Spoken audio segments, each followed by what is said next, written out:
The voicemail light blinked red beside my coffee, steady as a heartbeat she'd never notice.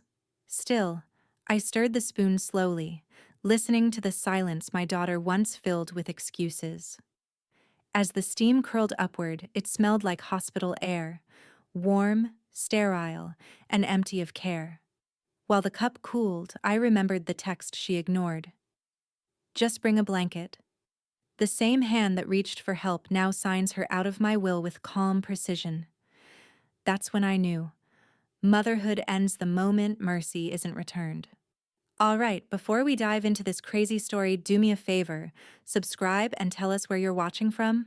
The ceiling tiles above her blurred in and out of focus, squares of beige light melting together as the morphine dulled everything except the cold. Marjorie Lane blinked against the sterile glare, her throat dry, her lips cracked. The sound of distant monitors pulsed through the recovery ward. Faint beeps, rubber soles squeaking, the hum of a television no one was watching. A nurse had tucked the sheet to her chest, but the air still leaked through the gaps like winter seeping under an old door. She tried to shift her legs, wincing when the movement sent pain lancing up her hip. The new joint felt foreign, heavy, like someone else's bone sewn into her. She reached for her phone on the tray. The effort made her arm tremble. The lock screen lit up. A photo of Oscar, her golden retriever, mouth open in a clumsy grin. Her chest ached. A notification blinked from the kennel. Oscar hasn't eaten today. Seems anxious. Whining a lot. Marjorie exhaled slowly. He won't eat unless he sees me, she whispered, though no one was there to hear it. She opened the family group chat. Her fingers hesitated over the keyboard. The morphine haze made it hard to think, but she typed carefully. Marjorie. Could someone check on Oscar? Bring me a blanket, please. It's freezing in here. She reread it twice, making sure it didn't sound too needy. Then she hit send. The message popped up with the little gray checkmark, floating above the last exchange. A meme Tina had sent 2 weeks ago about strong, independent women who don't need help. Marjorie watched the screen. 3 dots didn't appear. Nothing changed. Outside her curtained cubicle, a gurney rolled by. Someone groaned. Someone else laughed down the hall. The world went on, indifferent. She waited another minute, then another 5. Still nothing. The chill deepened. She pressed the call button, but when the nurse arrived, a young man with kind eyes and a tired smile, he only adjusted her blanket and said, "We'll get you a fresh one soon, Mrs. Lane." Soon. Everything was soon. When he left, she opened the chat again and stared at her daughter's name. Tina Lane. Little profile picture of a beach cocktail and sunglasses. Then Reese, her grandson, his graduation photo from last spring. She retyped, Marjorie. Can anyone help feed Oscar? Or just call the kennel? He's not eating. Her thumb hovered, then pressed send again. The clock on the phone read 3:12 p.m. By 3:30, she'd started to shiver. She tucked her chin down, rubbing her arms through the thin hospital gown. Every inhale stung. The antiseptic scent of the room made her think of emptiness, of how soundless life became when no one was near enough to hear you breathe. She imagined Tina's phone lighting up, ignored between brunch mimosas and selfies. Reese, maybe at his college library, scrolling past it. Maybe thinking she'd be fine. She usually was.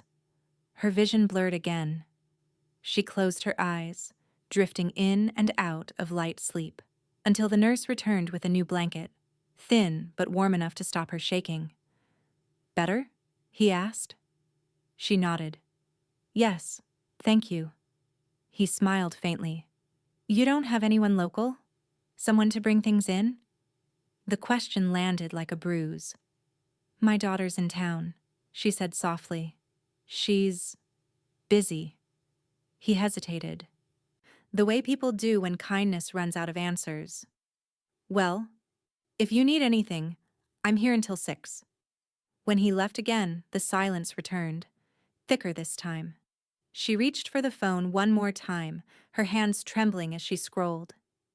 Still no replies. No read receipts. On impulse, she sent one last message. Marjorie. Never mind. Then she placed the phone face down on the tray and turned toward the window. The city outside was frozen, Minneapolis under a sheet of snow, traffic muted, sky the color of steel. Somewhere out there, Oscar sat in a kennel run, waiting for a door to open. Marjorie closed her eyes against the bright, indifferent light. A tear slipped sideways into her hairline. Tomorrow, she thought, they'll see. And then the heart monitor beeped once, sharply, as if marking a vow.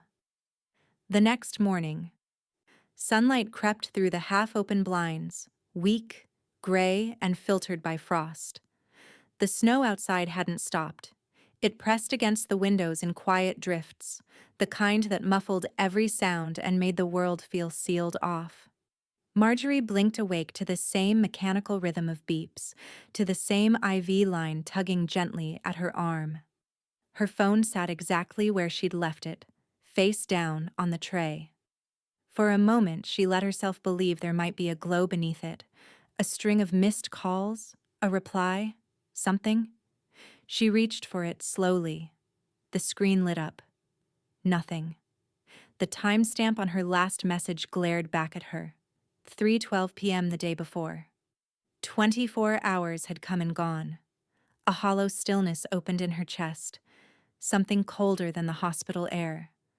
The world hadn't stopped because she had needed them. It hadn't even paused. The breakfast tray arrived with a plastic smile, scrambled eggs, toast, a carton of orange juice sweating through thin paper. The smell made her stomach turn.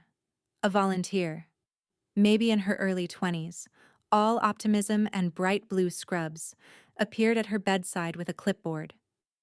Mrs. Lane, how are we feeling today? Just fine, Marjorie said, though her voice came out thin, sandpapered.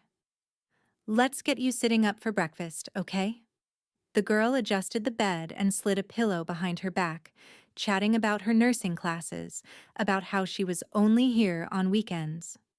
Marjorie nodded in the right places, though the words passed through her like wind through an empty hallway. When the volunteer left, she forced herself to lift the fork. Her hand trembled halfway to her mouth. She gave up and stared at the cold eggs until the smell of disinfectant overpowered them. The door opened again, this time with the soft authority of someone used to being listened to. Dr. Lizette Marsh stepped in, her white coat crisp, her eyes tired but alert. Good morning, Mrs. Lane. How's the pain? It's manageable. Are you managing you, though? Dr. Marsh asked, scanning her vitals. Marjorie gave a faint smile. That depends on your definition. The doctor adjusted the chart, then looked directly at her. That look isn't from the pain meds. You seem detached. Marjorie blinked hard. I just thought I'd have heard from my family by now. Dr. Marsh's mouth tightened. Sometimes people freeze up when they don't know what to say. Doesn't mean they don't care. Doesn't mean they do either, Marjorie murmured. Before the doctor could respond, her phone vibrated. The hospital landline, not Marjorie's. She stepped into the hall, took the call, and returned with a different expression. Your dog's boarding kennel just called, she said carefully. They said he hasn't eaten in 2 days. They're worried. Marjorie's throat constricted. Oscar? They wanted permission to release him to someone familiar. Do you have a neighbor or friend who can take him temporarily? Yes. Her voice wavered, then steadied. Diane. She's next door. He knows her. Dr. Marsh nodded, jotting it down. I'll authorize it. He'll be all right. When she left, Marjorie sat very still. Her phone buzzed once. Her heart jumped. But it was only a spam notification from her grocery app. She almost laughed. A little later, the volunteer returned to collect the tray. Any family visiting today? Marjorie hesitated. Maybe tomorrow, she lied. After the girl left, she opened her phone again. Instagram loaded slowly on the hospital Wi-Fi. She hadn't planned to look, but curiosity, or cruelty, made her search her daughter's name. There it was. A brunch table, sunlight streaming through a downtown cafe window, Tina holding a glass of champagne. Caption: Sunday reset with my favorite people. Reese had liked the post.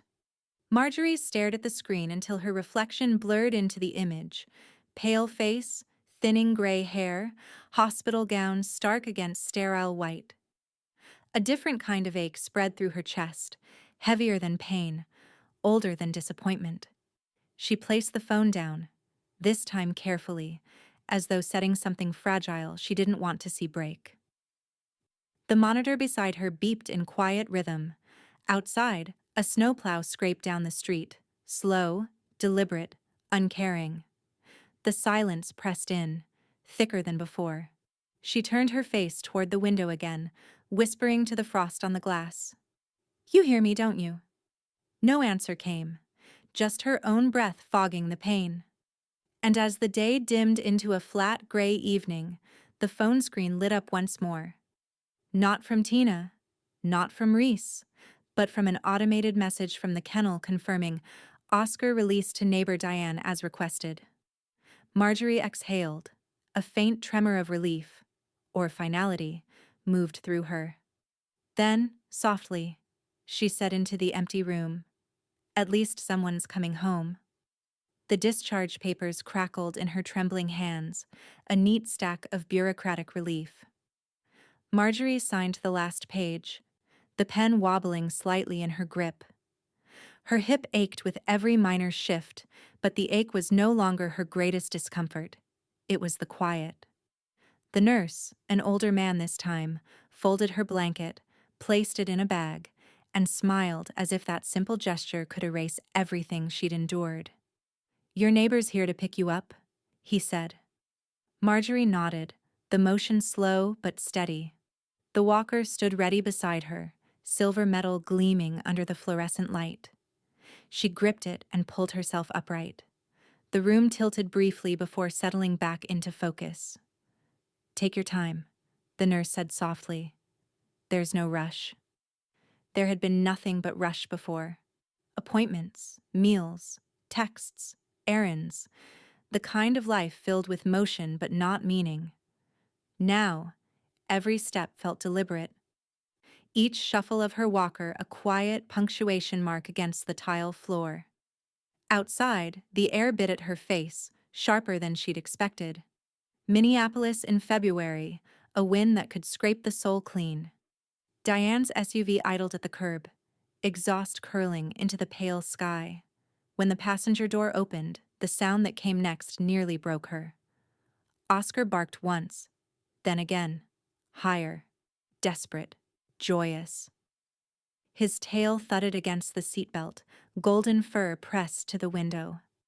"Oh, sweetheart," Marjorie whispered, lowering herself into the seat as best she could.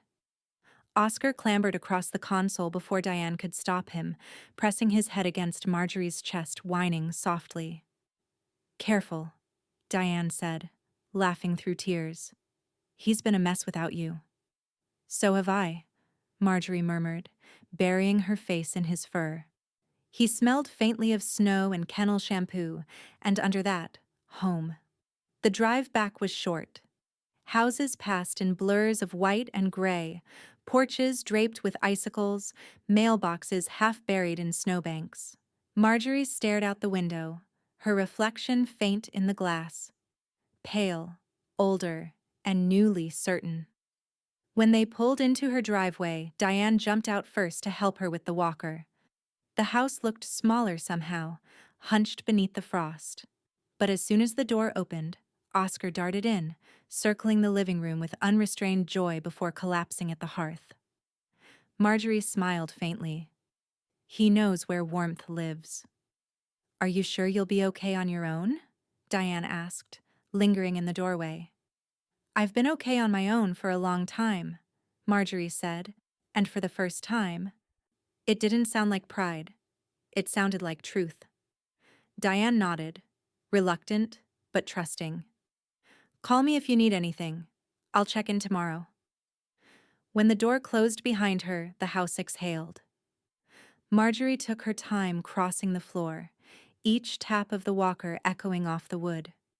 She lowered herself into her favorite armchair by the fireplace and reached for the remote. The click was soft, and then flames licked to life.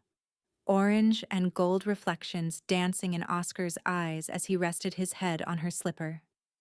She sat there for a long time, letting the silence fill the room. It wasn't the same silence as the hospital. This one had weight, shape, purpose, the kind of quiet that listens. Wind rattled the windows, snow brushing against the panes like fingertips. Somewhere, a car passed by, its tires whispering through slush. Marjorie reached for her phone. The screen glowed against the dim light. No messages. Still nothing from Tina. Still nothing from Reese. Her thumb hovered over the group chat, then drifted to the Notes app instead. She opened a new page. The cursor blinked like a metronome. Next steps. Legal. She stared at the words for a long time. Then she added another line, slower, deliberate. I think it's time. Oscar lifted his head as if sensing the shift. She leaned forward and stroked his ears, whispering, They made their choice. Now I'll make mine. The phone felt heavier in her palm as she scrolled through her contacts. Her eyes found the name she hadn't used in years, Eloise Tan, estate planner. Calm voice, steady mind, sharp memory. She pressed call. The line rang twice before a low, professional voice answered. Eloise Tan. Marjorie's throat tightened. It's Marjorie Lane. I think it's time I re-examine a few things. A pause then. Understood. Let's start with what matters most. Marjorie looked toward the fire. The reflection of the flames shimmered in her eyes. That would be who deserves what's left. Outside, wind howled through the street, a long, hollow cry that faded into stillness. Oscar lifted his head again, ears pricked. Marjorie smiled faintly. Don't worry, she said. I'm not going anywhere just yet. She leaned back in her chair, watching the fire consume the first log, her decision settling in her chest like embers, quiet, controlled, and certain. But behind the calm, a vow began to take shape. Not anger, not spite, something sharper.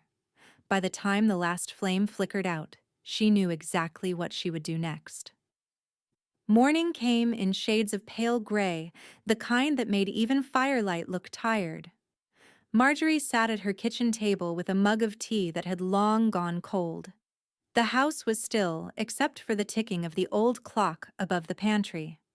A sound she'd stopped hearing years ago, but now couldn't escape. Oscar snored softly at her feet, paws twitching in some dream that looked kinder than waking life. Marjorie reached for the bottom drawer of the built-in hutch, the one that stuck if you didn't tug just right. It gave way with a wooden sigh, revealing a tangle of old files, folded receipts, and a thin envelope yellowed by years. The handwriting on the front was hers. Family distribution. Her pulse kicked once, slow and deliberate. She slid it free, brushing dust from the edges, and placed it in front of her like a relic she wasn't sure she wanted to unearth. When she finally opened it, the paper crackled like dry leaves. The first page bore Eloise's firm signature and neat legal type, the careful architecture of the life she'd built and who she thought would outlive her. Primary beneficiaries: Tina Lane, 60% of estate assets; Reese Lane, 20% plus vehicle and residuals; Pet care; Trust, maintenance fund for Oscar's welfare. She read it twice. By the third time, her lips had tightened into a thin white line. 60%, she whispered. The number felt obscene now, like an overstatement of love that no longer existed. Oscar stirred at her feet, whined softly. She reached down to scratch his neck. You got the smallest line, didn't you, boy? Just enough to keep you fed. He pressed his nose against her knee, unconcerned, faithful. The phone on the table buzzed, a message preview flashing from Eloise. Eloise Tan. Tomorrow still good for review? Bring all existing documents. Marjorie typed back with deliberate slowness. Marjorie. Yes. I've decided they need adjusting. That night she didn't sleep. The fire burned low, casting long shadows that reached across the floorboards. She sat with a notepad on her lap, listing every person who had shown up when she needed something, and it wasn't a long list. By morning, she was at Eloise's office. The building was small and discreet, tucked between a dentist and a florist. No gleaming tower, no glass walls, just a brass plaque that read, Eloise Tan, ESQ, Estate and Elder Planning. Eloise herself opened the door, her silver hair pulled into a tidy twist, her dark suit sharp enough to slice through sentiment. Marjorie, she said warmly, gesturing to a leather chair. You look determined. I am, Marjorie replied, settling in. She placed the envelope on the desk. I brought the old will. Eloise's fingers were careful as she unfolded it. You did this back in 2018, correct? Yes. Back when I thought I'd raised people who would notice if I vanished for a few days. The lawyer's expression softened, just a flicker of empathy before professionalism resumed. Let's go through it line by line. They did. Slowly, methodically, each percentage, each clause, each neatly typed provision for people who hadn't answered a single message when she lay alone in that hospital bed. When they reached the section labeled Family Allocations, Marjorie leaned back in her chair. The fluorescent light hummed faintly above them. That's not going to work anymore, she said, her voice even. Eloise glanced up. Meaning? Marjorie folded her hands. Meaning, I don't see why silence should be rewarded. Eloise nodded once, unflustered. Then let's start crossing names. She drew a pen from her jacket pocket, a slim silver one that clicked with satisfying finality. She drew a single line through Tina's name, the ink smooth and permanent. Marjorie watched it happen. The motion was small, almost elegant, but the air in the room shifted as if some unseen cord had been severed. For Reese? Eloise asked. Marjorie hesitated. He's young, but he's her son. Let's mark him for review. Pending clause, Eloise said, making a notation. Performance-based inheritance. We can design one that measures intent and action, not just blood. Marjorie smiled faintly. That sounds fair. And Oscar? Her hand drifted to the leash coiled in her purse. He gets the house. Eloise's brow lifted slightly. The house? Yes, Marjorie said. Through a trust. He'll need someone to live here, of course, but the deed belongs to his care. Eloise didn't argue. She only wrote, deliberate and composed. Outside, snow began to fall again, soft, relentless flakes against the window pane. The world beyond the office blurred, as if dissolving behind a veil of white. When Eloise finally looked up, her eyes were calm but curious. Marjorie, this kind of restructuring isn't just financial. It's emotional. Are you sure? Marjorie met her gaze squarely. I've never been sure of anything. The lawyer gave a slow, measured nod. Then we'll make it legal. Marjorie reached for her tea, untouched, now cold, and smiled thinly. Make it ironclad. Eloise's pen moved across the paper again, crossing, rewriting, sealing. The faint scratch of ink became the only sound in the room, the quiet, deliberate rhythm of a woman reclaiming her worth. When it stopped, Eloise recapped the pen and said softly, Done. They won't see it coming. Marjorie exhaled, her breath trembling but sure. Good, she said. They didn't see me coming either. Outside, a gust of wind rattled the office windows, the world itself punctuating her promise. Snow fell thick and slow over downtown Minneapolis, blanketing the city in a silence that felt almost ceremonial, the kind of stillness that marked endings and beginnings. Inside Eloise Tan's office, the radiator hissed softly, and a pot of coffee steamed beside a stack of manila folders. Marjorie sat across the polished walnut desk, her cane propped against her knee. The pain in her hip was dull today, manageable, the sort that reminded her she was healing, in more ways than one. Eloise adjusted her glasses and pushed a new draft of the will toward her. "I've incorporated your revisions from yesterday," she said, "but I think we can go further. This is the moment to decide what your name will mean when you're gone." Marjorie looked down at the pages. Her signature, neat but trembling, already graced the first two. The rest were still clean, untouched. "Let's go line by line again," Eloise said. Marjorie nodded. "Tina Lane, removed entirely," Eloise began, matter of fact. She uncapped her pen and drew a solid line through the column where Tina's name once lived. Marjorie watched it disappear, ink devouring the space that had once belonged to her daughter. No thunder cracked, no emotion spilled over. Just the quiet satisfaction of precision. Eloise continued. "Reese Lane will retain a provisional clause. I've written it as contingent beneficiary subject to behavioral evaluation and relational reconciliation. He'll have to earn his inheritance." "Earn," Marjorie repeated softly. "That's the word I wish I'd taught them both sooner." She took a sip of her cooling tea. Oscar's photo stared up from the lock screen of her phone beside her papers. The same grin, the same open devotion. "And for Oscar," Eloise said, flipping to the next page. "We've created a pet trust, but you wanted more than just care. You wanted the house to belong to his name." "Yes." Marjorie leaned forward, her eyes sharp. "That home holds every version of me they ignored. The mother, the widow, the woman who begged for a blanket no one brought. If it has to belong to someone, it belongs to loyalty." Eloise smiled faintly. "Then the deed will transfer to an animal trust, with a designated human trustee for maintenance. I suggest we name a professional caretaker, or someone you personally trust." Marjorie hesitated, then said, "Dr. Lisette Marsh." Eloise's pen paused mid-note.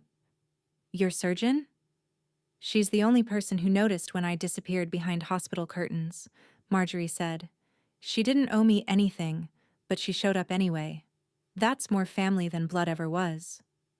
Eloise nodded, writing steadily. "And the power of attorney? Make her my healthcare proxy, effective immediately." There was a moment of silence as the pen moved again, another deliberate line of ink that carried the weight of a lifetime's correction. Outside, the wind pressed against the windows, whistling low through the old frames. Marjorie sat straighter. She could feel the shift in herself. Something thawing, something stealing. Eloise placed the papers neatly into a folder and looked up. "Marjorie, I've been doing this work for 30 years. Most people who make these changes do it out of spite or panic. You're the first I've seen do it out of clarity." Marjorie's lips curved slightly. "When you lie in a hospital bed begging for a blanket and your own daughter doesn't answer, clarity comes easy." Eloise folded her hands. "Then may I make one addition?" "Go ahead." Eloise uncapped her pen again and wrote slowly across the margin. "Beneficiaries revised to reflect care, not relation." She looked up, meeting Marjorie's eyes. "The only people who helped you weren't related to you, and those," she said softly, "are the ones who inherit." Marjorie stared at the words, black ink cutting through years of misplaced trust. She felt no guilt, no sting of hesitation, only a strange, crystalline peace. "I'd like to sign now," she said. Eloise slid the final page toward her. Here. Marjorie took the pen. Her hand shook slightly, but her signature came out strong, deliberate. The letters looped and closed cleanly, as if sealing a vault. When it was done, Eloise stood, extending her hand. Congratulations, you've just rewritten your legacy. Marjorie rose with her cane, slow but unwavering. No, she said, her voice steady. I just made sure it matches who I really am. They shook hands, firm, respectful. Eloise moved to the window, watching the snow swirl over the street below. When they find out, they'll come knocking. Marjorie gathered her papers, tucking them into her bag beside Oscar's leash. Then I'll let the silence answer them back. She turned to leave, the sound of her cane tapping softly against the floor. A rhythm of finality. Before she reached the door, Eloise called after her. Marjorie? She glanced back. You realize this changes everything? Marjorie's smile was faint, but her eyes gleamed like frost under morning sun. That's the point. She opened the door, stepping out into the cold. The wind caught her coat, carrying the scent of snow and freedom. Behind her, in that quiet office, her old life lay folded neatly in a folder marked superseded, every false bond, every unanswered message erased in ink. The snow had stopped, but the cold still held the city in its teeth. By late afternoon, the sky was the color of tin, the kind that promised another storm before morning. Marjorie sat in her armchair with a stack of documents beside her. New, crisp, legally binding. The fire whispered in the hearth, and Oscar lay curled by her feet, his breathing steady, rhythmic, a quiet metronome against the ticking of the clock. Her phone buzzed on the table. For a moment she didn't recognize the number. Then she did. Tina. She let it ring twice before answering. Hello? Mom. The voice came through bright, airy, as though layered with an old, performative warmth. I saw you called that estate lawyer again. Eloise, are you okay? You're not doing something dramatic, are you? Marjorie smiled faintly, though the motion hurt more than it should have. Dramatic? Well, you know. Tina laughed. That laugh, sharp and rehearsed, meant to disarm. I figured you were fine. You're tough, Mom. Always have been. There it was. The line. The convenient mythology of her resilience, the armor everyone else wore to justify their absence. Marjorie stared at the fire as she spoke. Tough doesn't mean untouched, Tina. Come on, Tina said, sighing. I had so much going on. Brunch with a client, the fundraiser. Ah, Marjorie interrupted softly. Yes. Brunch. The silence that followed was short, but it bit. I needed a blanket, Marjorie said. Her tone was calm, almost conversational, but her words hung heavy. You needed brunch. Oh, for God's sake. You're not still mad about that, Tina scoffed. I mean, seriously? Dead seriously, Marjorie said. Her voice didn't rise, didn't crack. It simply landed, final, undeniable. The kind of sentence that ended a decade-long argument without needing explanation. Mom, Tina said after a beat, her voice shifting into that blend of frustration and guilt. You're overreacting. I thought the hospital had you taken care of. You always said you didn't want to be a burden. Marjorie's eyes drifted toward the window, where frost feathered the corners of the glass. A burden? She repeated. Is that what asking for a blanket makes someone now? A burden? Tina sighed, that familiar sound of impatience disguised as exhaustion. You know what I mean. You make people feel guilty for not being you. Marjorie smiled again. A slow, sad curve of the mouth. No, dear. I make people face who they really are. Mom. But she'd already had enough. The air in the room felt thinner, cleaner, as if the act of listening had contaminated it. Tina, Marjorie said softly. I'm tired. Then rest, okay? Stop worrying about all this legal nonsense. Reese and I can help you sort things out later. No, Marjorie said. You can't. And before Tina could respond, before she could try to fill the silence with another excuse, Marjorie pressed the red icon on the screen. The call ended mid-breath. The fire cracked once, a low pop, like punctuation. She set the phone down, tapped the screen again, and opened her contact list. Her thumb hesitated only briefly before she selected block this caller. A small window appeared, asking for confirmation. Block Tina Lane? You will no longer receive calls, messages, or FaceTime from this person. Her finger pressed, confirm. The room was still again. Oscar stirred, sensing the shift. He nudged her arm with his nose, tail brushing gently against the rug. Marjorie looked down at him, her eyes softening. Come here, boy, she whispered. He climbed halfway onto her lap, heavy and warm. She pulled the throw blanket from the back of the chair and draped it over both of them, tucking it around his shoulders. There, she murmured, stroking his fur. You see? When someone needs warmth, you bring it. That's how it's done. The firelight glinted off the edge of the signed document stacked beside her. The testament of what she'd done, what she'd changed. Her name on every page, her choice in every line. She sat that way for a long time, listening to the faint hum of the furnace, the steady pulse of Oscar's breathing. Her phone vibrated once on the table, a voicemail alert. She didn't reach for it. She didn't need to. Instead, she whispered into the quiet, "That was the last ask I'll ever make." Outside, the snow began again, soft, relentless, and silent. And in the faint reflection of the window, Marjorie could see herself smiling. Not with bitterness, but with the kind of peace that only comes once the door finally closes for good. The pen felt heavier this time, maybe because she knew exactly what it meant. Marjorie sat at the same walnut table in Eloise's office, the window panes rimmed with frost, the city outside caught in that deep January hush, the kind that swallowed even sirens. Oscar rested under the table, his muzzle on her shoe, a silent witness to everything she was signing away.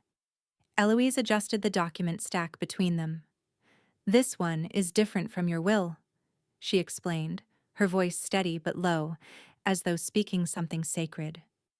Once you sign this trust, it can't be changed. Not by you, not by anyone else. Marjorie nodded. That's exactly what I want. Eloise turned a page, sliding it toward her.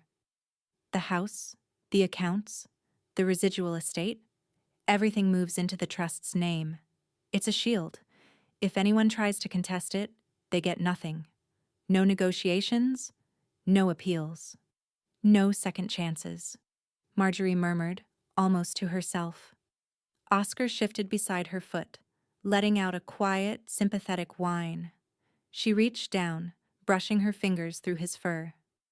I know, boy, but we've given enough chances, haven't we? Eloise hesitated, then placed a gloved hand over the edge of the papers. You're certain, Marjorie? This shuts the door permanently. Even if they change, Marjorie finished for her. People like Tina don't change. They perform regret when it costs them something. I'm done funding performances. The lawyer's expression softened just slightly. Then let's make it official. The first signature went onto the page with a deliberate stroke. Marjorie Lane, bold, unwavering. The second signature followed, locking the trust's authority into place. Eloise added hers below, then reached for the notary seal. As the heavy press clamped down, the sound echoed in the small office. A clean, final click that sounded almost like a lock turning shut. There, Eloise said. Irrevocable. Ironclad. Frozen over. Just like that night you sent the message that no one answered. Marjorie's lips curved faintly. That's the one thing I want remembered. For a moment, neither woman spoke. The air between them held the faint scent of coffee and cold paper, something strangely comforting. Then Eloise gathered the stack, clipped it together, and placed it neatly in an envelope stamped Confidential Trust Agreement. You'll receive the certified copy in a week. Keep this one for your records. No digital file exists. Safer that way. Marjorie slid it into her leather folder. Good. I don't trust clouds, digital or human. Eloise chuckled softly. You have a dark wit, Mrs. Lane. I earned it, Marjorie said. When she stepped outside, the cold wrapped around her like clarity. She walked slowly to the car, Oscar's leash looped around her wrist, his paw prints dotting the snow beside her. Back home, the house greeted her with its familiar stillness, the smell of pine logs, the faint hum of the furnace. She set her folder on the table and eased herself into her chair, her hip aching just enough to remind her that healing didn't erase history. Her phone buzzed on the armrest. A message. Reese. Hey, Grandma. Mom said you were fine. Sorry I didn't check in sooner. She stared at the text for a long time, thumb hovering over the screen. Her heart didn't twist the way it used to. It just settled. Oscar nudged her knee again, sensing the hesitation. She set the phone down. Face down this time, the message still unread. Instead, she reached for the folder, flipped it open, and filed the trust paperwork in her personal safe, between the birth certificates and old insurance forms. Each page slid in cleanly, without resistance. When she closed the safe, the latch clicked. That same satisfying, deliberate sound of something sealed and done. Marjorie turned back toward the living room. The fire had burned low, embers pulsing faintly beneath gray ash. She crouched, slower than she used to, and added a new log. The flames caught quickly, greedy and bright. Good boy, she said softly, watching Oscar curl tighter against the hearth. You and me, we keep the fire alive. Her phone buzzed once more. Another message. The preview lit the dark room. Mom's mad. Said you're making mistakes you'll regret. Marjorie didn't even open it this time. She turned the phone off completely, the screen fading to black. She leaned back in her chair, letting the warmth wash over her, the glow reflecting in her eyes. Outside, the snow thickened again, wrapping the house in a quiet the world couldn't breach. On the table beside her, the legal folder sat heavy and sure, a monument to a single truth. Some doors aren't meant to reopen. As the fire crackled, Eloise's words echoed softly in her mind. Ironclad. Frozen over. Marjorie whispered to the flames. Good. Let it stay that way. Then, from the quiet, Oscar lifted his head, ears perked, as if he'd heard something outside. A faint knock. Distant. Uncertain. Marjorie didn't move. She only smiled. Too late, she said under her breath. You should have called when it mattered. The next morning arrived thin and blue, light struggling through the frost-glazed windows. The fire had gone out sometime before dawn, leaving only a curl of smoke rising from blackened logs. Marjorie sat at the kitchen table in her robe, the house still except for the quiet rhythm of Oscar's nails clicking on the hardwood as he padded toward her. Good morning, boy, she said softly. Her voice sounded stronger in the quiet, firmer, almost at ease. She reached for her phone, meaning to check the weather. Instead, a notification from social media glowed at the top of the screen. Tina Lane tagged you in a post. Marjorie's thumb froze above the screen. When she opened it, the world shrank to that one image. Tina sat at a restaurant patio, the kind that pretended winter didn't exist. Glass heaters glowed behind her, casting soft amber halos on champagne flutes. Reese sat beside her, half smiling, wearing the same parka he'd worn last Christmas. Between them, a plate of oysters, a tall mimosa, a caption typed in bright, Effortless letters. Family first. Nothing matters more. The words hit harder than she expected. Marjorie zoomed in, studying the curve of Reese's smile. He looked uneasy, like someone who'd been told to pose when he didn't want to. Tina's grin, though, that was perfect. Wide, flawless, practiced. Without hesitation, Marjorie pressed and held the image. A small pop-up appeared. Save photo. She tapped it, then swiped to her hidden folder, the one labeled Legal, Personal, Upload Complete. Evidence, she murmured to herself. Her tone wasn't angry, just factual, steady. Oscar nudged her knee under the table. She reached down and rubbed behind his ears. Proof, old friend. It's all just proof now. She opened her notes app next, the file she'd begun a week earlier, end-of-life draft. Her fingers moved deliberately across the screen, adjusting sentences, deleting names. Tina, deleted. Reese, pending. Oscar, included, bolded with a clause marked in capital letters. Ensure ongoing care through trust. Below that, she added a new line. No public mention of estranged family in obituary. No shared photos. No condolences requested. Eulogy rights assigned to Dr. Lisette Marsh. Her reflection hovered faintly in the darkened screen. Calm, purposeful. Not the woman who'd once begged for a blanket, not anymore. She scrolled to the next section, typing one more clause with steady precision. Memorial donations to go directly to North Minneapolis Animal Shelter in honor of Oscar Lane. Oscar, hearing his name, wagged his tail once. There you go, Marjorie said. Your legacy's cleaner than mine ever was. Her phone vibrated again, a text this time. Reese. Hey, Grandma. Saw Mom's post. You mad at me? She read it twice. Her first instinct. A sigh. But something about the wording gave her pause. Mad at me. Not sorry.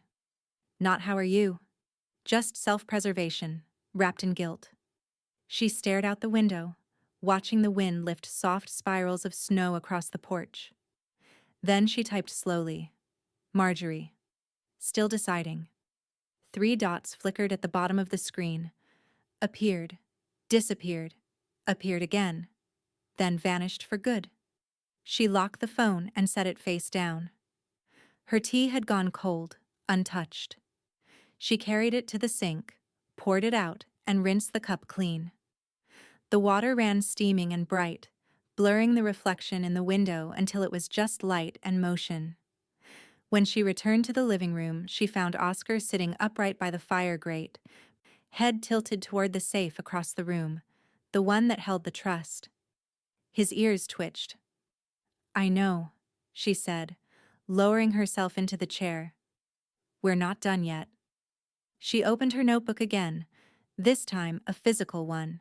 Blue leather, the kind she'd kept since her teaching days. On the first blank page, she wrote, What they post isn't truth, it's camouflage. She stared at the words until they blurred into the paper grain. A gust of wind rattled the windows, and a snowflake drifted through a tiny crack near the sill, landing in the flame's orange light. It hissed away instantly. Marjorie reached for her phone again, not to scroll, but to open the camera. She turned it on herself for the first time in months. The image on the screen showed her face lined but luminous in the firelight. Oscar curled behind her chair. She pressed the shutter once. The sound was sharp and clean, not vanity, not vengeance. Documentation. Then she whispered, almost smiling, Your move, Tina. Outside, the snow thickened again, soft, endless, and consuming. And in the dark reflection of the window, her own image stared back at her. Still, deliberate, unafraid. The snow had thinned to a drifting lace by the time Marjorie made her next decision. The morning air was brittle and bright, sunlight bouncing off the frozen lawn like shards of glass. She sat at her kitchen table, the same one that had witnessed so many quiet reckonings, and unfolded a fresh sheet of stationery. The heading read, Obituary Draft, Marjorie Lane, Preliminary. She'd started it weeks ago, but now the words flowed easily, almost calmly. There was no sadness in them, only precision. Marjorie Elaine Lane, 71, of Minneapolis, passed peacefully at home surrounded by loyalty, love, and warmth. She is survived by her golden retriever, Oscar Lane, and a community of care that never failed her. No mention of Tina, no mention of Reese. She stopped for a moment, reading it aloud in a low voice. The words filled the room like the faint hum of a hymn. Oscar rested his chin on her knee, as if listening. "Don't worry," she said softly.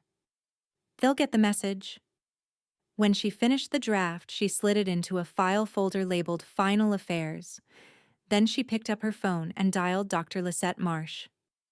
The surgeon's voice came through steady and warm. "Mrs. Lane, I was just thinking of you. How's the hip?" "Healing," Marjorie said. "But that's not why I called." A pause. "All right. What's on your mind?" "I want to speak at the hospital," she said plainly. "During Patient Advocacy Week. I want to tell them what it's like when no one answers." Dr. Marsh was silent for several seconds. When she finally spoke, her voice was lower. "You're serious." "I'm done being quiet," Marjorie said. "I don't want sympathy. I want witness." Marsh exhaled softly. "Then I'll make the call. And for the record, I think it's about time someone said it out loud." "Thank you," Marjorie said. "Title it, What Happens When No One Answers. That should do." By the next afternoon, the hospital's communications office had confirmed it. Marjorie Lane, former teacher, recent patient, would deliver a 10-minute keynote for their live-streamed event on patient dignity and elder care. Eloise came by that same evening with her briefcase.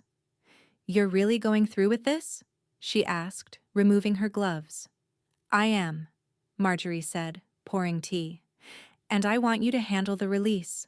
When I'm gone, everything, the speech, the obituary, the trust summary, goes to the press. Automatically." Eloise raised a brow. "You're giving them a posthumous confession?" "A correction," Marjorie said evenly. "To the story they'll try to tell once they realize the money's gone." Eloise smiled faintly. "You never did like letting someone else control the narrative?" "No," Marjorie said. "I just finally learned how to write my own." They went through the logistics, the legal authorizations, the press distribution, the funding for a small public service announcement she'd commissioned, 30 seconds of truth that would air across local radio and hospital channels. The copy was short, written in her own hand. "This message is dedicated to every patient who waited for an answer that never came. We see you. We won't be silent." When Eloise read it aloud, her tone softened. "You know, this is going to make waves." "Good," Marjorie said. "Maybe someone's conscience will catch one." For the next several days, she practiced her speech by the fire. She didn't use notes. She didn't need to. The words had lived inside her long enough. "They say no one owes anyone anything," she rehearsed. "But I've learned that silence can be a kind of theft. The moment you ignore someone's need, you steal their belief that they matter." Oscar would tilt his head each time she spoke those lines, as if sensing the charge in her voice. When she finally delivered the speech, the hospital auditorium was small, but packed. Staff, volunteers, a few patients in wheelchairs along the back wall. Dr. Marsh stood beside the stage, arms crossed, protective pride in her eyes. Marjorie took the podium. Her cane leaned against the wood. She looked out at the faces, the quiet anticipation. "When I sent that message," she began, "I wasn't asking for the world. Just a blanket. Just help feeding my dog." A murmur rippled through the audience. She smiled faintly. No one came, and yet, that silence taught me more than kindness ever could. When she finished, the applause wasn't thunderous, it was reverent. A standing ovation of quiet solidarity. Dr. Marsh joined her on stage afterward, resting a hand on her shoulder. "They'll hear it," she said softly, "whether they want to or not." That night, back home, Marjorie sat beside the fire again, Oscar sleeping soundly against her leg. Her phone buzzed once, an unfamiliar number. She opened the message. From Tina Lane. "I heard about your little speech. You're humiliating us. This has gone too far." A minute later, an email came through. Subject: "Mom, what are you doing? You need to take all that down before people start asking questions. I can't believe you'd do this to family." Marjorie read the lines slowly, the same way she'd once graded term papers, checking for sincerity and finding none. She moved the message into a folder marked Evidence, the same one that held Tina's brunch photo. Then she composed a single-sentence reply. "Family shows up, Tina. That's how it works." She hit send, closed her laptop, and leaned back in her chair. Outside, the snow had started again. Light at first, then heavier. A curtain falling over the world. Oscar stirred in his sleep, and Marjorie whispered to the darkness. One more truth told, a few more to go. The fire popped sharply, echoing like a gavel in an empty courtroom. The snow had grown heavier overnight, coating the city in a quiet that felt almost reverent. Marjorie sat at her writing desk by the window, the light outside dim and pearled. The embers from last night's fire still glowed faintly in the hearth, their soft hiss the only sound in the house besides Oscar's breathing. Her inbox chimed. The subject line was predictable enough. From Tina Lane. "You're breaking the family." Marjorie opened it without hesitation. "I don't know what's gotten into you. This is cruel, Mom. You're humiliating us in front of everyone. The hospital, your friends, whoever's watching. I've spent years building our family's reputation, and now you're tearing it apart because of one bad week. I'm begging you to stop before people start asking questions. Please." Marjorie stared at the screen. The words "our family's reputation" hung there like frost on glass, delicate, meaningless, gone with the first breath of truth. She hit forward, typed Eloise Tan into the address line, and added a short note at the top, for the contestation block file. Add under Emotional Appeals. She clicked send and shut the laptop. Across the room, Oscar stretched, shaking his fur until the tags on his collar jingled. He patted over, pressing his warm muzzle against her knee. She smiled, reaching down to stroke his head. "You, my dear, have never sent an email in your life, and somehow you've never once disappointed me." She stood carefully, bracing herself on the edge of the table, and walked to the counter where her phone sat charging. The red voicemail icon blinked like an accusation. She opened the settings menu, tapped voicemail greeting, and recorded a new one. Her voice came out clear, steady, without apology. "Hello, this is Marjorie Lane. If you're calling to argue, hang up. If you're calling to listen, you're welcome to leave a message. Otherwise, silence will suit us both." She played it back once, nodded to herself, and saved the change. Oscar tilted his head, as if waiting for the next move. "Come on," she said, reaching for his leash. "Let's take a walk. We've got nothing to hide from anymore." Outside, the cold bit at her cheeks, sharp and clean. The park across from her house stretched wide under the gray sky, its paths buried beneath a soft quilt of snow. Bare trees stood like quiet sentinels. The air smelled of pine and distant wood smoke. Oscar trotted ahead, tail waving like a flag of triumph. The little vest she'd ordered for him had arrived that morning, navy blue with a patch stitched across the back. My comfort didn't fail her. A gift from Eloise slipped into the last batch of signed paperwork with a note that simply read, "He's earned his title." As they crossed the park, people glanced. Some smiled. Some looked twice at the words on Oscar's vest. Marjorie met every gaze head-on. No embarrassment, no retreat. Only a quiet kind of pride. A man at a nearby bench chuckled softly as Oscar bounded past. "That's a statement," he said. Marjorie smiled. "It's the truth," she replied and kept walking. She followed the trail down toward the frozen pond. The ice gleamed under the muted light, smooth as glass. A few children threw snowballs at the far end, their laughter carrying through the cold. She paused near the bridge railing, breathing in the crisp air, her breath rising like smoke. Oscar sat obediently beside her, watching the birds skimming the ice. Marjorie reached into her coat pocket and pulled out a folded sheet, a printout of Tina's latest email, creased neatly in half. She read it once more, then tore it into strips. The pieces fluttered down like pale leaves, vanishing into the snow below.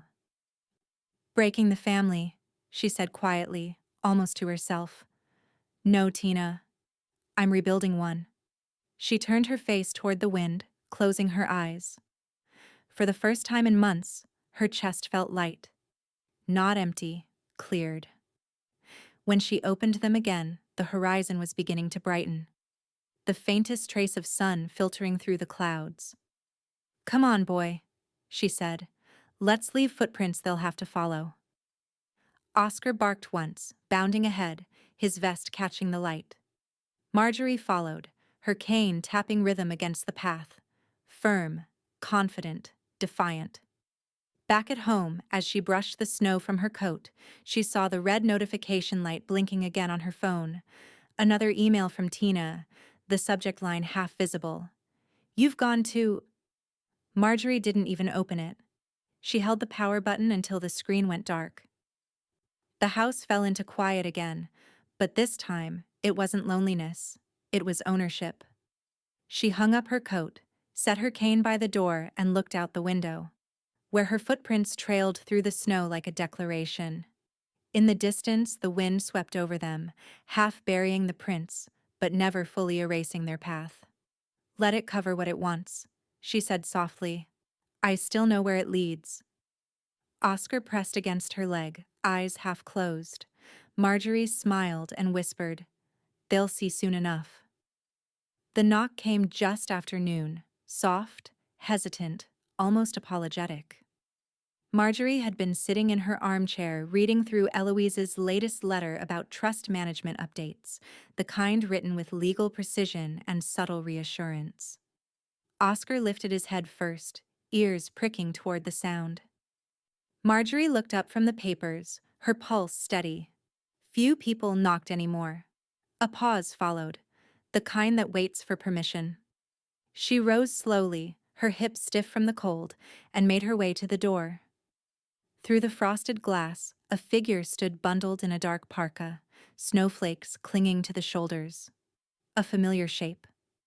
When she opened the door, the wind slipped in with him, and with it, the faint scent of campus laundry soap and regret.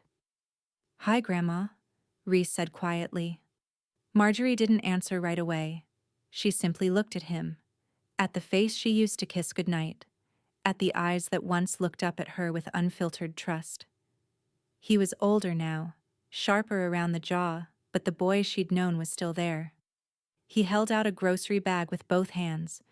Inside, a thick wool blanket and a box of dog biscuits.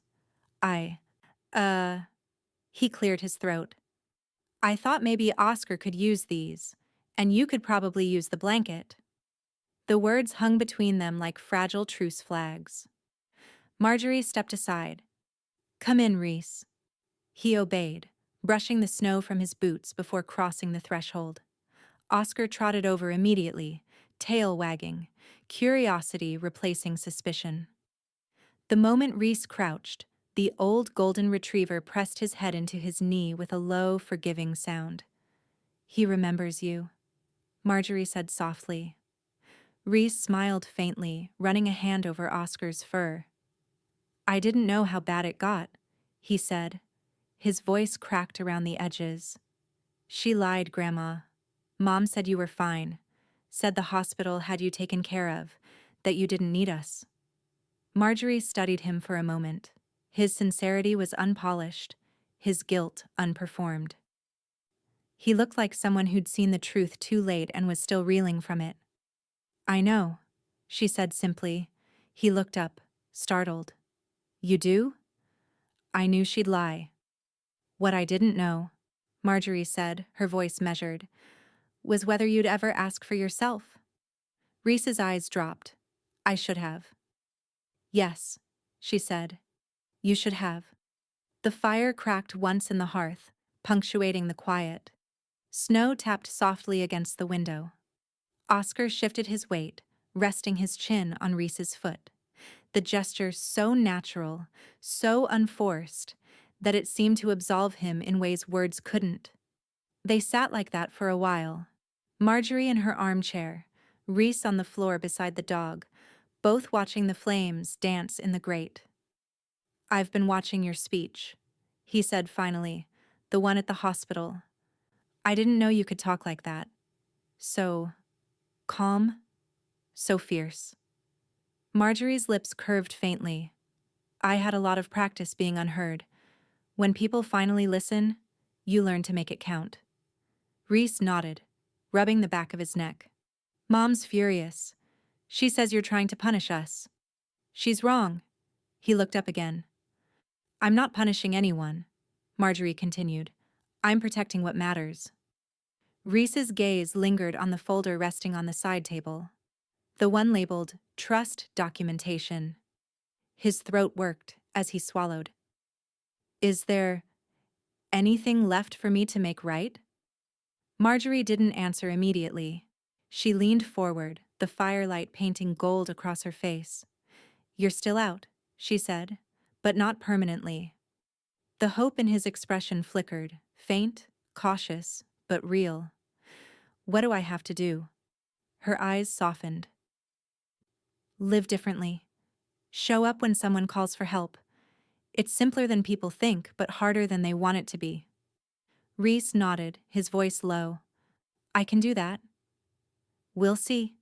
She gestured toward the fire. You'll stay for tea? He hesitated, then nodded. If you don't mind.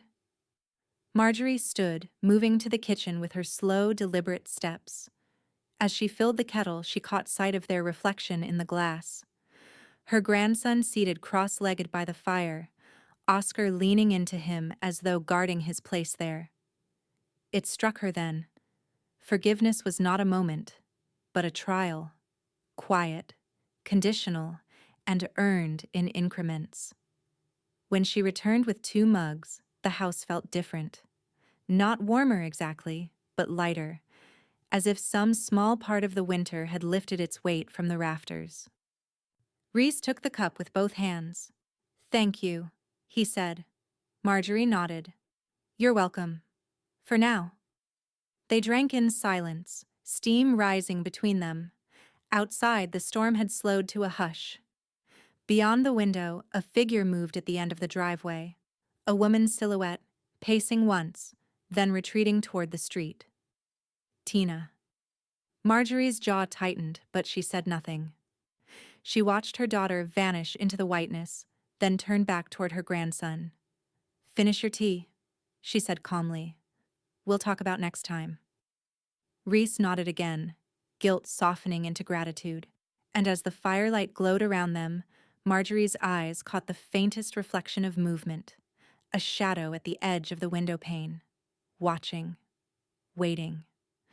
The snow had finally melted into a brittle crust, the kind that cracked underfoot like thin ice.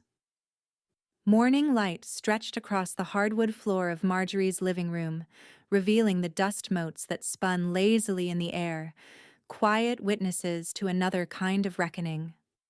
On the coffee table sat a single manila envelope, thick and official, sealed with a silver clip. Across the front, in Eloise's tidy handwriting, were 4 words: Conditional Trust Agreement. Lane Estate.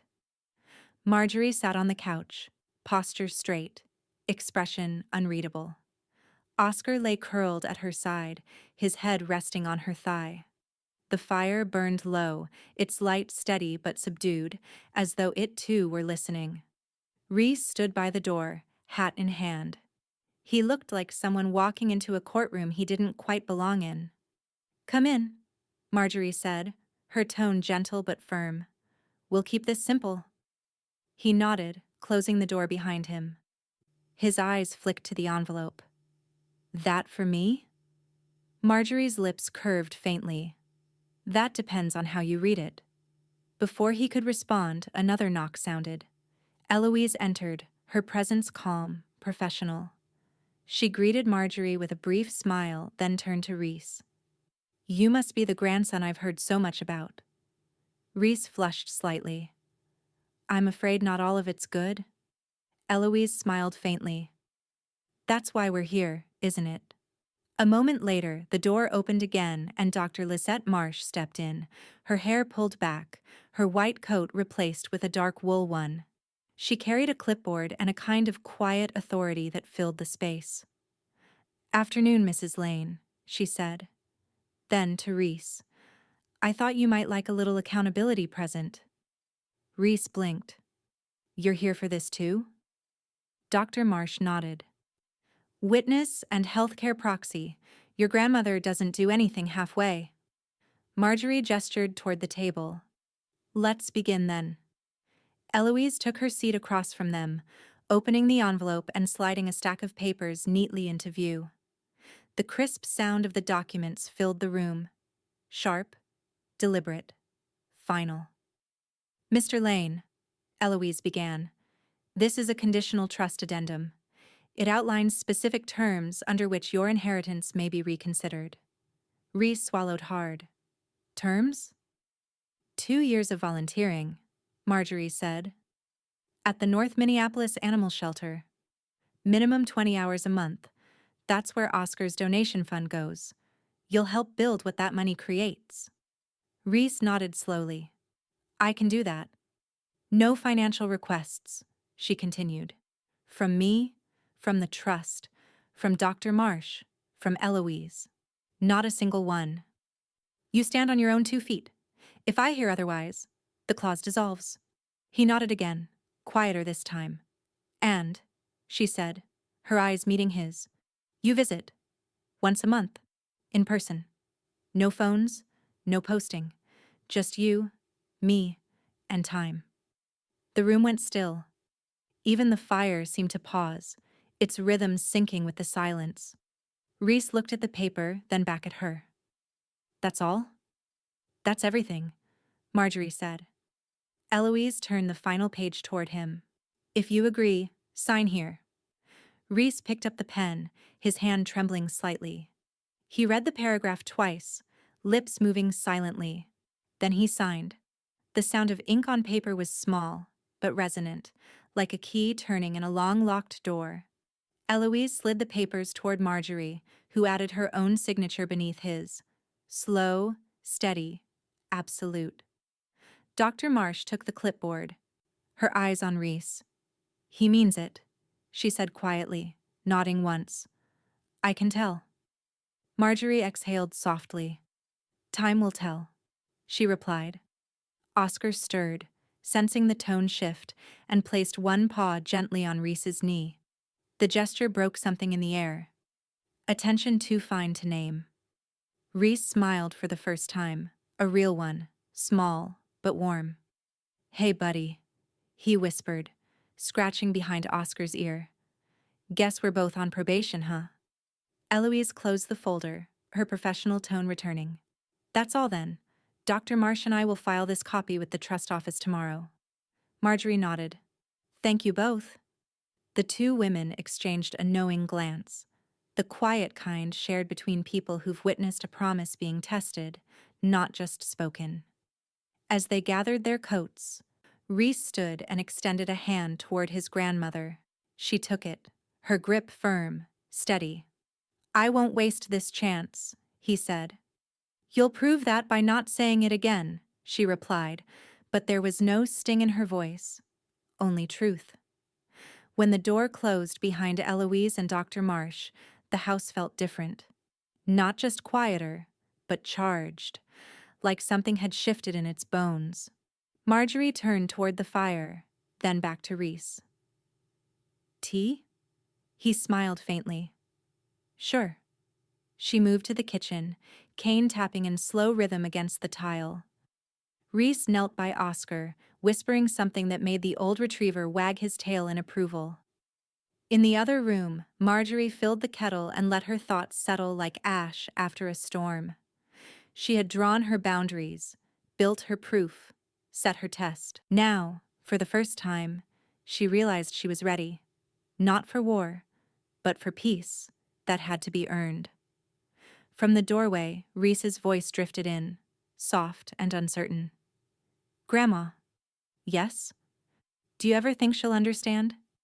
Marjorie paused, her hand hovering over the kettle. Tina? He nodded. She shook her head once. Some people hear apologies. Others only hear loss. We'll see which comes first. The kettle began to whistle, and outside, snow started to fall again. Slow, deliberate flakes landing against the window pane, like signatures written by the sky. Oscar barked once, short and bright, as if in agreement. The courthouse smelled faintly of lemon cleaner and old paper. That specific blend of bureaucracy and judgment. Outside, the storm had passed, leaving the streets glazed with ice. Inside, the fluorescent lights hummed, sharp and merciless. Marjorie sat at the plaintiff's table in her navy coat, hands folded on her cane.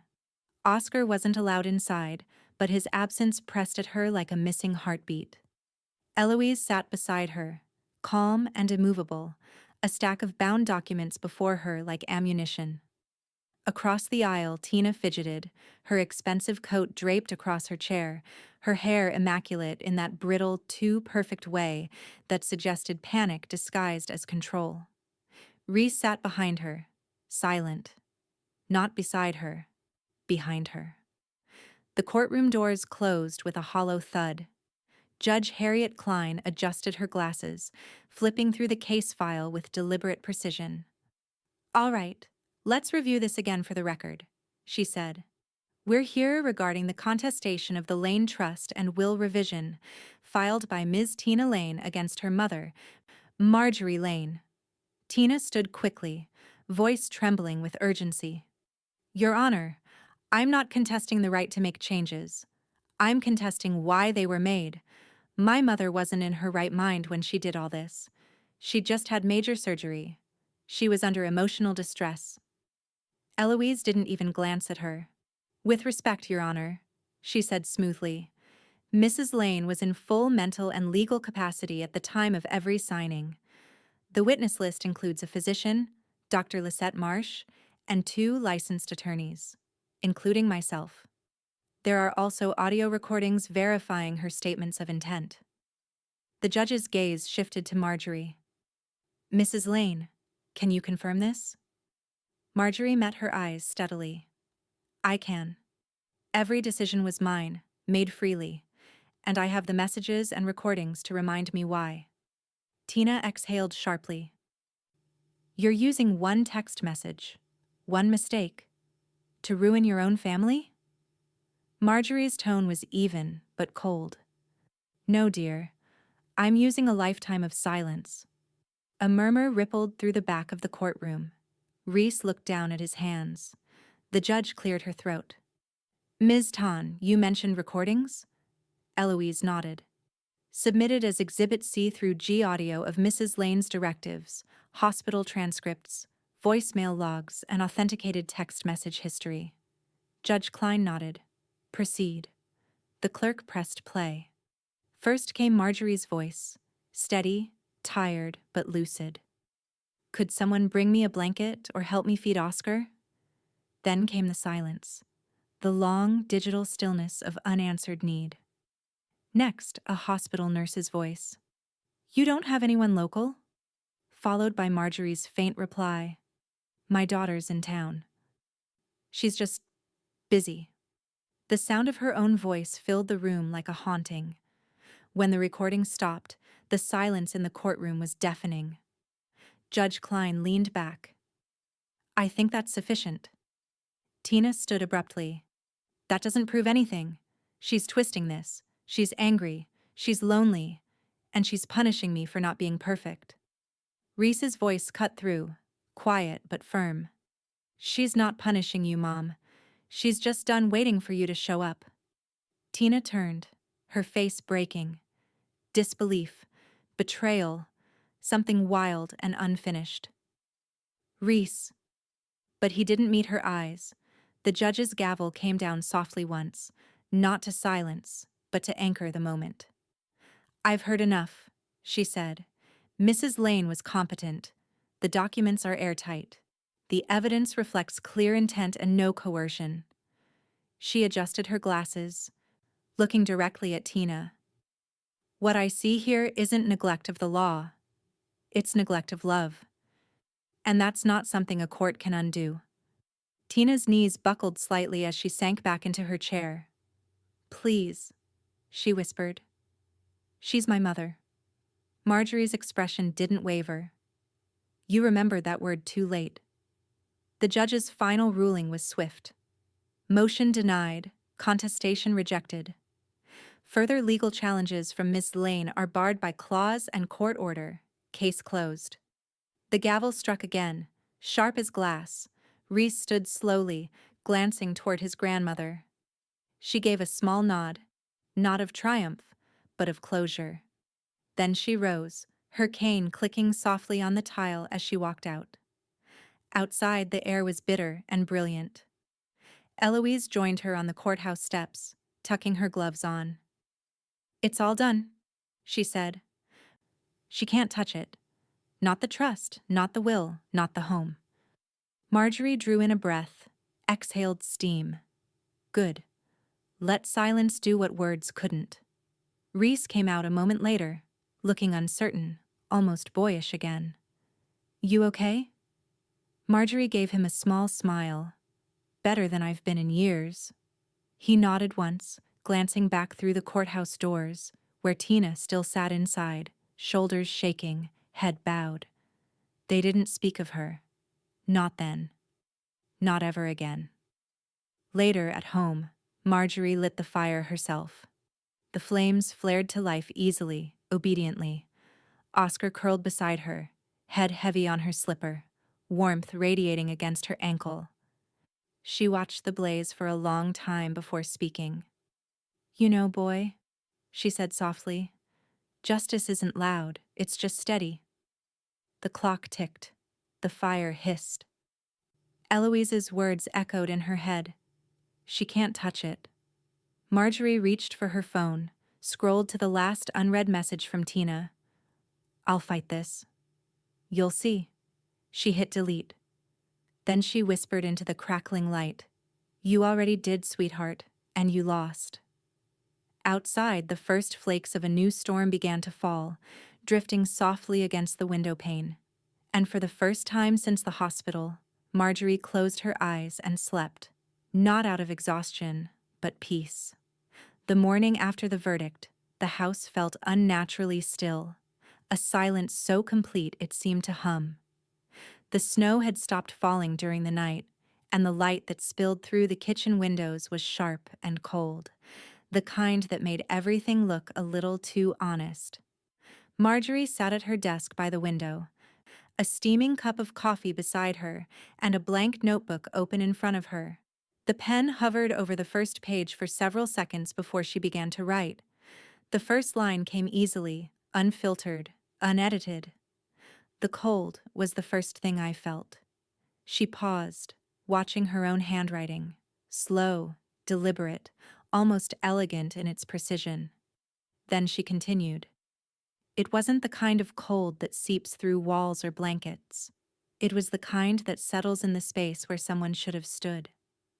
Oscar lay on the rug near her feet, the steady rhythm of his breathing grounding her as the words began to spill.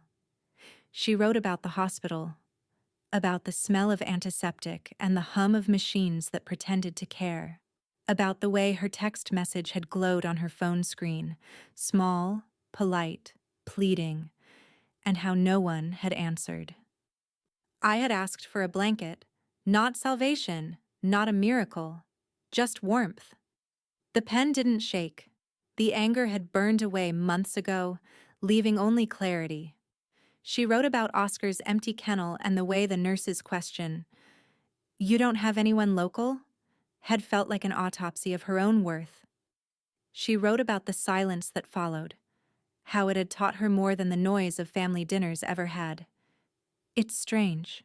The moment you stop waiting for an answer, you don't break. You don't cry.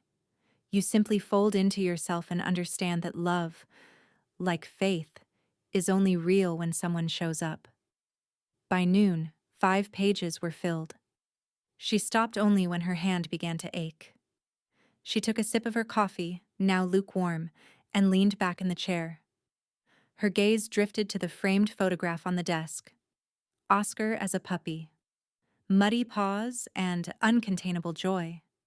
"You were the only one who didn't need to be asked twice," she murmured. The phone buzzed once, a reminder from Eloise, their standing call. Marjorie picked up. "You're punctual, as always," she said. "I try," Eloise replied, her voice warm but clipped with the efficiency of someone who dealt in closure. "How are you holding up after the hearing?" "Lighter," Marjorie said. "I slept. That's something." "I'm glad. You deserve rest." "I'm working on something," Marjorie continued. "An essay, maybe. For the Star Tribune. I'm calling it Unseen Doesn't Mean Gone." There was a brief pause on the line. Then Eloise's tone softened. "You always did have a way with words." "I used to think so," Marjorie said. "Now I just use them to tell the truth." "I can help you place it when it's ready," Eloise offered. "Would you want it published now or later?" Marjorie looked out the window. The sky was a bright, pale blue, the kind of color that made her think of distance. "Later," she said finally, "when I'm not around to hear the excuse." Eloise chuckled softly. "That's very you." "I hope so," Marjorie replied. When the call ended, she closed her notebook and stared at it for a long time. Then she slid it into the drawer beside her will and the trust documents, aligning it perfectly. She'd already written the note that would accompany it, sealed in an envelope marked, "To be published upon my death." She rose slowly, crossing to the fireplace. The coals were cool now, gray and spent. She crouched with effort, adding kindling and a single log, then struck a match. The flames rose again, catching fast. Oscar padded over and lay down beside her, pressing his body close. His warmth was solid, unquestioning. "You've been my proof of concept," she whispered, running her fingers through his fur. "That love can still arrive when called." He sighed in that way only dogs do, content, trusting, infinite. As the firelight flickered across her face, Marjorie opened her notebook once more, turning to the final line she'd written that morning. She read it aloud, her voice steady, almost reverent. "The opposite of being remembered isn't being forgotten. It's being ignored while you're still here." Her eyes lingered on the sentence, the ink still fresh, gleaming slightly in the glow. "Not anymore," she said quietly. Outside, a gust of wind rattled the window panes. The sky had begun to dim again, a slow descent into the soft indigo of another Minneapolis evening. Marjorie closed the notebook and set it on the mantel, beside the framed photo of her younger self, smiling, unscarred by silence. She watched the two reflections, the woman she was and the woman she'd become, merge in the firelight until they were indistinguishable. Oscar leaned closer, his nose nudging her hand. She smiled faintly, resting her palm on his head. "Good boy," she whispered. "We're almost done." And as the fire cracked, she looked toward the drawer that held her final words, ready, sealed, and waiting, and said to the quiet room, "When they read it, they'll finally have to listen."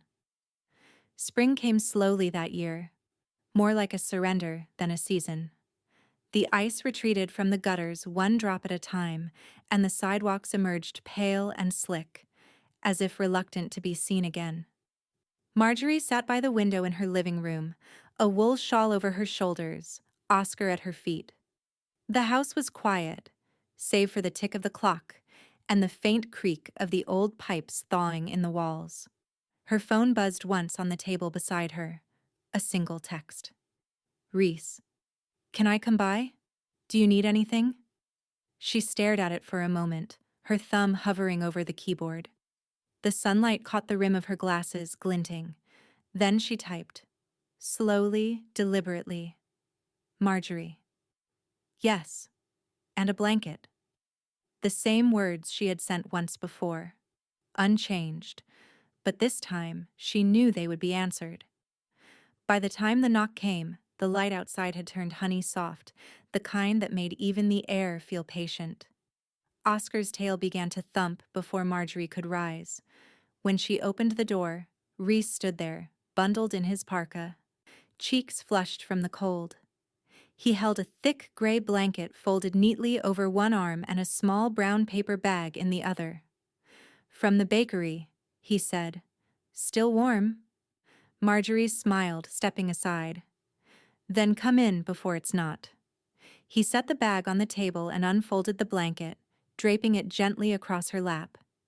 It smelled faintly of detergent and sunlight. Better? He asked. Better, she said. Oscar ambled over, nosing the paper bag until Reese laughed and took out 2 rolls, steam still rising from their crusts. He broke one in half and handed it to Marjorie. She took a slow bite, the warmth spreading through her chest in a way she hadn't felt in years. They ate in silence. Not the strained kind that had filled so many dinners of her past, but the kind that held understanding. Quiet. Shared. Sufficient. When the rolls were gone, Marjorie reached for the folder resting on the table beside her chair, the same leather one she'd carried since that first meeting with Eloise. She laid it between them and opened it. This, she said, is the final version. Reese straightened slightly. His expression held both curiosity and reverence, as though he understood this wasn't paperwork. It was scripture. She turned the pages slowly, her fingers tracing the lines she knew by heart. Your name, she said, tapping the second page, has been reinstated. Officially. He looked up, eyes glimmering with something raw. Grandma, Don't, she interrupted gently. Just know it wasn't automatic. It was earned. He nodded once, swallowing hard. She turned another page. Tina's name has been removed. Permanently. The court order holds. The trust is sealed. Reese didn't speak, but his jaw tightened, an old ache passing through him like a ghost he didn't know how to bury. And here, she said softly, Oscar's care is guaranteed. When I'm gone, this house and his trust remain tied together. He'll never wonder where home is. Oscar let out a quiet sigh at the sound of his name, as if acknowledging the deal. Marjorie leaned back in her chair. You were the only one who came back, Reese. He looked at her then, really looked. And for the first time, she saw the man he was trying to become. I'll never forget the text, he said. Neither will I, she replied. But I've rewritten what it means. He smiled faintly. You always do. They sat like that as the sun slipped lower, painting the room in soft orange light. The fire in the grate flickered to life, its warmth steady and low. Oscar curled against her chair, one paw draped over her slipper. Marjorie reached for her notebook on the side table, the same one that held her essay, Unseen Doesn't Mean Gone. She ran her hand over its cover, then looked back at her grandson. When you find this someday, she said quietly, read the last line out loud. It's how I'd like to be remembered. Reese frowned slightly, puzzled. Last line?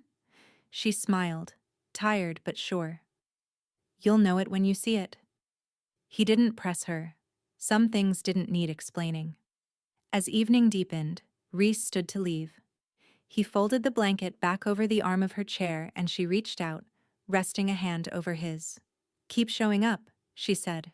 I will, he promised. When the door closed behind him, Marjorie remained still, listening to the faint crunch of his boots fading down the walk. The fire popped once, echoing through the quiet room. She looked down at Oscar, who had already fallen asleep, his breath warm against her leg. Good boy, she whispered. Then, slowly, she opened her notebook to the final page, her handwriting steady despite the tremor in her hand. She wrote one last line, not for the paper, not for the court, but for herself. After my operation, I texted, Please, someone bring a blanket or help me feed him. No one answered, so I answered them in my will. She set the pen down, exhaled, and closed the book. Outside, dusk settled over Minneapolis, soft and certain. The firelight flared, catching the edge of the notebook's cover, until her reflection and the flame became one, quiet, fierce, and at peace.